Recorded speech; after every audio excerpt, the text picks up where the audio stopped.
Mr. Speaker, sir, first on my own behalf and on behalf of the people of the great county of Nyamira, I want to send a message of quick recovery to His Excellency President Rigathi, and we wish him a speedy recovery.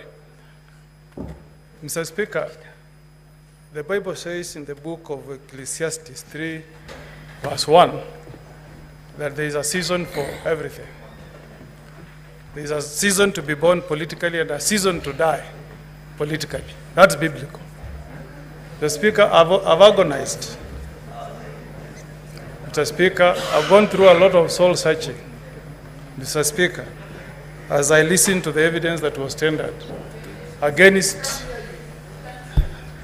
as I listened, Mr. Speaker. Just pause the time for Senator Mogeni.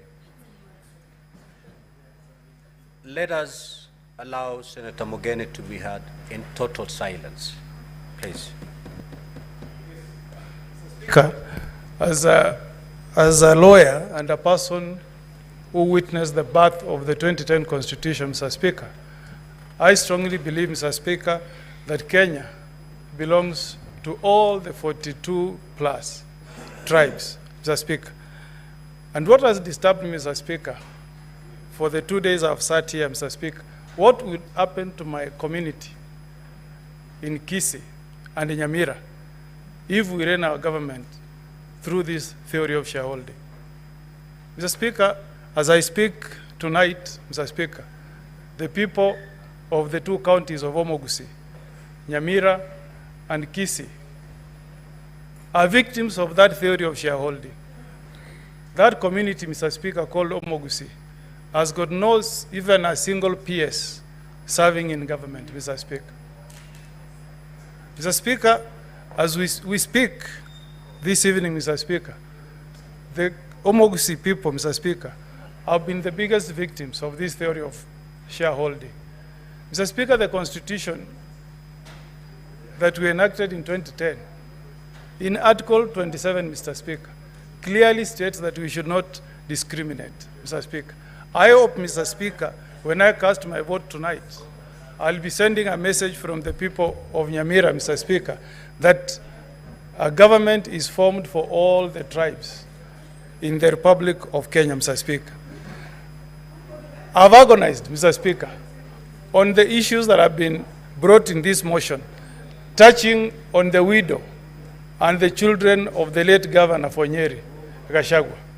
And Mr. Speaker, I wondered if adverse statements and inferences have been made touching on the conduct of the Deputy President against the widow of the former governor and the children of the late governor, the nephews of the Deputy President. Why, Mr. Speaker, I ask as a father, why, Mr. Speaker, did the widow and the children of the late Governor Gachagua swear an affidavit to dispel all the things that have been said against a scheme of swindling those children? Why, Mr. Speaker? Why didn't they swear an affidavit, Mr. Speaker? That has troubled me a lot. And as I cast my vote tonight, Mr. Speaker, I'll be casting my vote for those children who lost their mother, who lost their father, but who were not given an opportunity, Mr. Speaker, to appear before this House and tell us, Mr. Speaker, that there has not been any wrongdoing from the Deputy President to those children.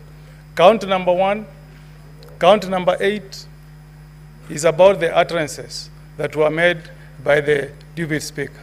I hope, Mr. Speaker, that the person who will occupy that coveted position of Deputy President will reflect on what John says in chapter 3, verse 5.